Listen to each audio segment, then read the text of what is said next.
Omubiri gwe yali omukubiriza olukiiko lwa Buganga Nelson Kawalya guleeteddwa ku Popo mu Ndeeba abantu okukubwako eriiso evvanyuma. Enteekateeka eno ebadde ekulembeddwa banna rotery abamutendereza obutekkiriranya mu buweereza bwe. Copy those great leaders like Mahatma Gandhi, who told the Indians that whenever something good is happening, make sure that your name is among those that have made it happen. And when something bad is happening, make sure that you are not among those that have made something bad to happen. In Mengo, we cherish that. Under the leadership of these fallen leaders of ours.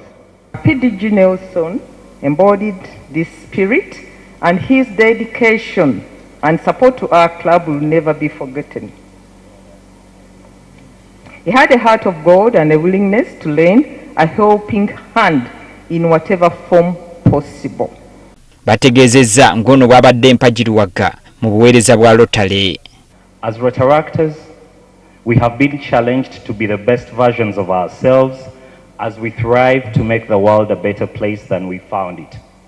Now than ever before, we commit to serve communities with reflections on the foundation that PDG Nelson created.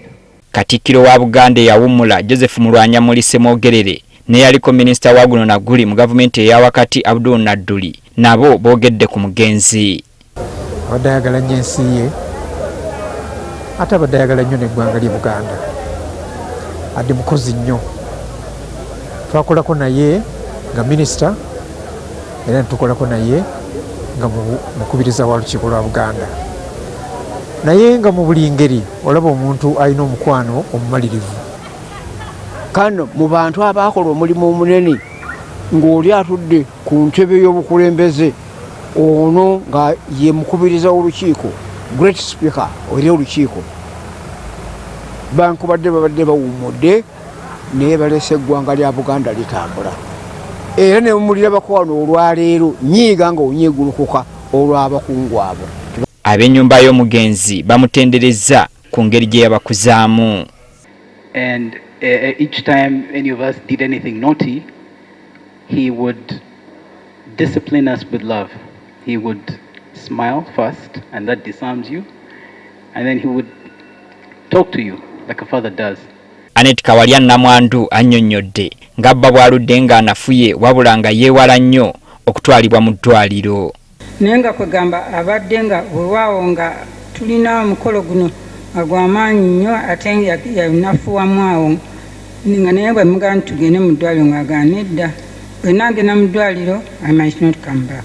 Yeebazizza Kabaka okubawa omukisa okusigala nga bamuweereza newankubadde bba abadde alina obukosefu. Naye Ssaabasajja atwagadde nnyo abadde yeesiga Mwami Kawalya nnyo ng'amwebuuzako si mu face to face naye nga bintu bingi nnyo amukamusabutinga. Wano Obwakabaka bukiikiriddwa omumyuka wa Katikkiro owookubiri Robert Wagwansibirwa atenderezza omugenzi obutasuulirira Bwakabaka newankubadde yali yawummula. Who have served the kingdom of Buganda for a very long time. And at a time when the kingdom was just restored, when there were no resources, when he had to allocate his resources, his time to serve his king, his culture and heritage.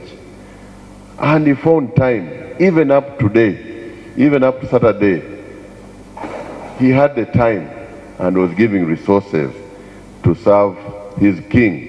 Ng'akabonero k'okuwa omugenzi ekitangaala wabaddewo okukoleeza emisubbaawa. Oluvannyuma abakungubazi baweereddwa omukisa okukuba eriiso evvanyuma ku mugenzi. Nelson Kawalya afiiridde ku myaka 84 nga wakuziikibwa olunaku lw'enkya e Kiwanda mu munisipaali y'e Nansana mu Wakiso.